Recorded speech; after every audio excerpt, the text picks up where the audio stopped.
The morning sun rose slowly over the quiet town. The air was still, and the streets were nearly empty except for a few people heading to work.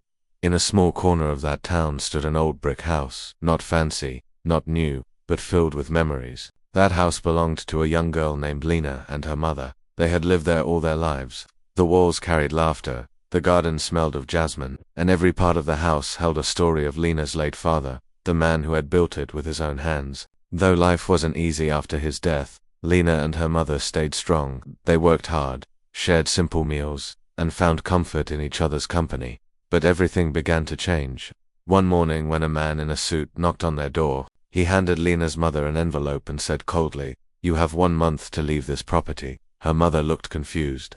"There must be some mistake," she said, her hands trembling. "There's no mistake," the man replied. "The land belongs to my client now. The documents are clear." And just like that, their peaceful world began to crumble. Her mother, terrified, opened the envelope. It was a legal notice. The landlord, a wealthy businessman, was claiming that their house stood on land that had never truly been theirs. According to the notice, they were illegally occupying the property and had to vacate it immediately. Lena's mother could barely read the legal words. She went pale and sat down, whispering, "What will we do now? This house is all we have." Lena took the paper and read it carefully. Her eyes moved quickly from line to line, and the more she read, the more she frowned. Something didn't feel right. That night, while her mother cried quietly beside her, Lena sat near the old wooden table reading her father's notebooks. Years ago he had worked as a clerk in a small law office. He often brought home old law books and papers. After his death, Lena had kept them, not because she understood them back then, but because they reminded her of him. As a child, she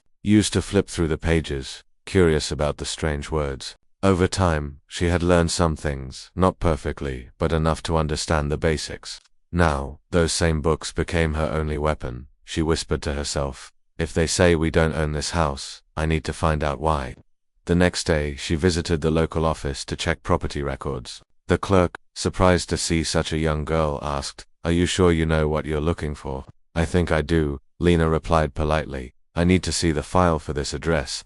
Hours passed as she looked through dusty files and handwritten ledgers. And then, in one folder, she found it. The original receipt showing her father had paid the full amount for the property years ago. His signature was there, along with the official seal. She held the paper close to her chest, tears filling her eyes. "Papa didn't just build this house," she whispered. "He secured it for us, but there was still a problem."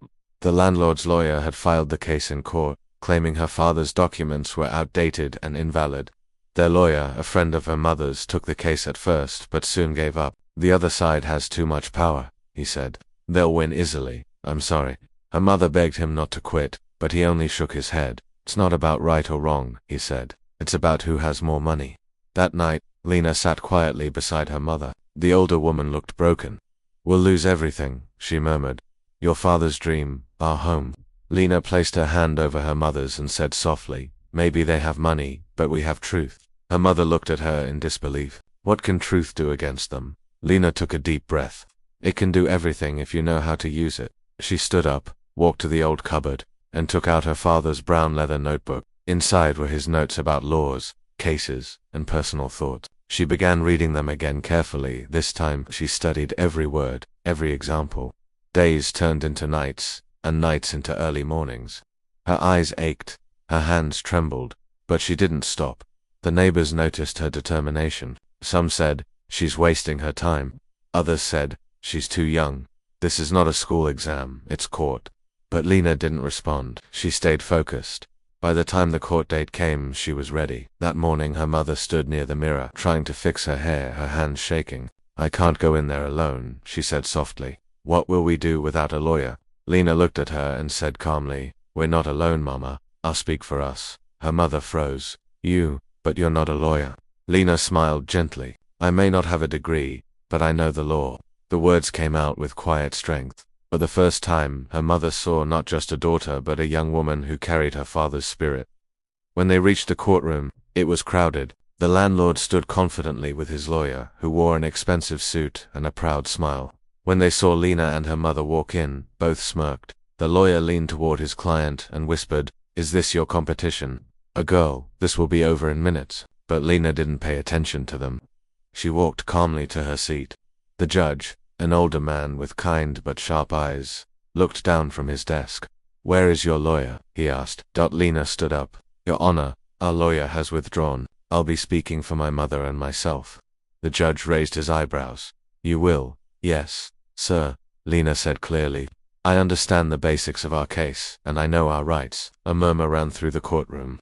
Some people chuckled quietly. The landlord's lawyer even laughed out loud. "Your Honor," he said sarcastically, "with all due respect, are we allowing children to play lawyer now?" The judge looked at him sternly.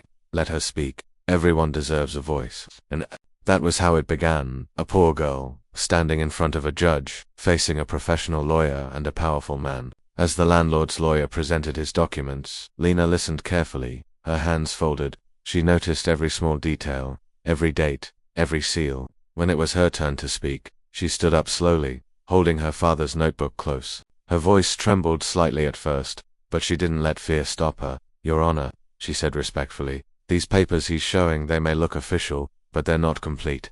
The lawyer laughed again. "And what makes you think you know that?" Lena took a deep breath. "Because my father worked in a law office for 10 years.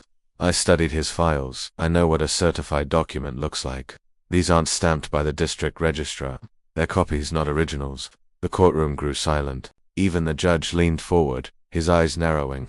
"Is that true?" he asked the landlord's lawyer. The man stuttered. It's not relevant, Your Honor. The ownership still belongs to my client." But Lena didn't stop. She opened her notebook and showed her father's old receipt. "This," she said, "is the original payment record for the property, signed, dated, and sealed.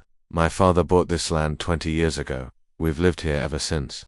Everyone watched as the judge examined the document carefully. The landlord's confident smile began to fade. The judge turned to him and said, "This looks valid. We'll continue the hearing tomorrow. Bring original ownership proof." As Lena and her mother walked out of the courtroom, whispers followed them. Some people looked amazed, others smiled in quiet admiration. Her mother, holding her hand tightly, whispered, "I've never been so proud." Lena smiled faintly. "This is just the beginning, Mama," she said softly. "Tomorrow we'll finish what Papa started." That night, she sat again by the lamp, going through every paper, every law her father had once written about. Her eyes burned from lack of sleep, but she didn't care. She knew that tomorrow would be the day everything changed, and deep in her heart, she whispered a promise not to win for pride or revenge, but to protect her home, her mother, and her father's memory. The next morning, when the sun rose again, Lena didn't feel like a frightened girl anymore. She felt ready, because now, she didn't just believe in the law, she knew it. The next morning arrived with a sense of tension in the air. The streets outside the courthouse were busier than usual, and people whispered about the strange case. A young girl standing against a rich landlord. Some thought it was brave, others thought it was foolish. But everyone wanted to see what would happen next. Lena and her mother arrived early. She held a small folder tightly in her hands, her heart beating fast. Her mother placed a hand on her shoulder and said softly, "No matter what happens today, you've already made your father proud." Lena smiled, but inside she was nervous. She had spent the entire night reviewing every law book and old file she could find. Her eyes were tired, but her mind was sharp. She wasn't just fighting for a house, she was fighting for justice. When they entered the courtroom, the landlord was already there. He looked angry and uncomfortable. His lawyer, who had laughed the day before, now seemed tense. The judge walked in, his face calm but serious. "Let's continue the hearing," he said. "Mr. Lawyer, have you brought the original documents?" The lawyer cleared his throat. "Your Honor, my client is still in the process of retrieving them from the registrar's office. It may take a few more days." The judge frowned. "That's unusual. A man who claims ownership should have proof ready." Lena stepped forward. "Your Honor," she said respectfully, "may I say something?" The judge nodded. "Go ahead." She took out a small notebook from her folder. "Yesterday, you asked for ownership proof. I went through our local land officer's public record system this morning. I found something strange. The landlord's name was added only a year ago, but the original registration under my father's name has never been legally cancelled." The courtroom went silent. People leaned forward, listening carefully. The judge looked surprised. "You checked the public records yourself?" "Yes, sir," Lena replied confidently. "Anyone can access them. The paper trail shows that my father paid for the land 20 years ago, and his file was never disputed until last year. I also found that the new entry for this landlord has no reference number. That means someone entered it manually, possibly without proper approval." The judge turned toward the landlord's lawyer. Is this true? The lawyer stammered. I need to verify that. The judge nodded slowly, then looked at Lena again. You're saying there may be a case of forged ownership? Lena nodded. Yes, Your Honor. Someone tried to erase our record and insert a false one. A wave of murmurs filled the room. The landlord's confident look disappeared completely. He whispered something to his lawyer, who only looked down, avoiding eye contact. The judge raised his hand to quiet the courtroom. If what she says is true, then this case takes a serious turn. Forgery is a criminal offense. Lena's mother sat still, tears in her eyes for the first time. Hope shined in her face. She looked at her daughter and whispered, "You did it." But Lena stayed calm. She knew it wasn't over yet. The judge called for a short break and asked both sides to prepare their final statements. During the break, Lena went outside to catch her breath. Her hands were cold, but she tried to stay steady. The sound of birds and traffic mixed in the background. She closed her eyes for a moment and thought of her father. "Papa," she whispered softly, "I hope you're watching." When she returned to the courtroom, she found that a few journalists had arrived. Word had spread quickly. Cameras were set up quietly at the back. Everyone wanted to capture this rare moment, a young girl challenging the powerful with nothing but truth and courage. The hearing resumed. The landlord's lawyer stood up first. He tried to sound confident, but his voice cracked slightly. "Your Honor," he said, "even if the girl's claims are true, she has no legal authority to represent herself in this court. She's not a licensed lawyer.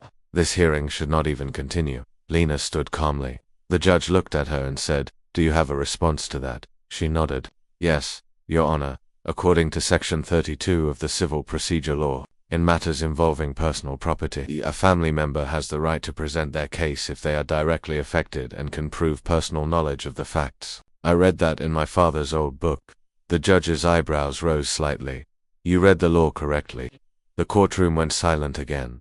The lawyer sat down quietly. He had nothing more to say. Lena continued, her voice clear and sincere. "Your Honor, my father worked his entire life to give us that house. My mother and I never had much, but that home is our whole world. The other side has tried to take it away using fake papers and money. But truth doesn't need power, it just needs to be heard." Her words echoed in the room. Even those who had come just to watch felt their eyes sting a little. The judge leaned back, taking a deep breath. He said, "This case reminds me why I became a judge, to protect those who cannot protect themselves." He turned to the landlord. "Do you have anything to say for yourself?" The landlord, red-faced and sweating, shook his head. His voice was low. I was misled, Your Honor. My lawyer handled everything." The judge frowned. "That doesn't excuse false ownership. This property legally belongs to the girl's family. Case dismissed in their favor." The sound of the gavel hitting the desk was like thunder. For a moment, no one moved.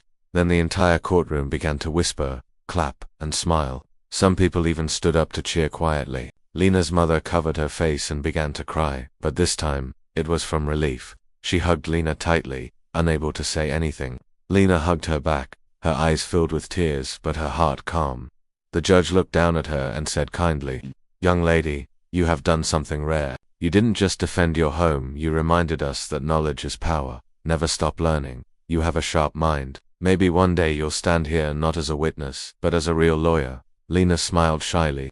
"Thank you, Your Honor. I'll try." When they left the courthouse, people greeted them warmly. Some shook hands with her mother. Others congratulated Lena. A few even said, "You gave hope to so many people today." Outside, under the bright sunlight, Lena took a deep breath. For the first time in a long while, she felt truly free. The air smelled different, fresher, lighter. Her mother looked at her and said, "You saved everything we had, my child." Lena smiled softly. "No, Mama. I just followed what Papa taught us, to never give up when we're right." They walked back home together. The old house stood just as it always had, but somehow it looked more beautiful now. Every wall, every plant in the small garden seemed alive again. That evening, neighbors came to visit. They brought food, flowers, and warm words. One old man said, "You showed us that courage doesn't come from money or age, it comes from the heart." Lena blushed and simply nodded. She didn't see herself as a hero, she only did what she thought was right. Later that night, when everyone had gone home, she sat by the window with her father's old notebook in her lap. The pages were worn, the ink faded, but the words still glowed with meaning. She traced her fingers over the first page, where her father had once written, "Justice may be slow, but truth never loses." She smiled softly. "You were right, Papa." Outside, the stars were shining brightly, and the world felt peaceful again. Her mother sat beside her, holding her hand. Neither spoke for a long time. They didn't need to. The silence said everything.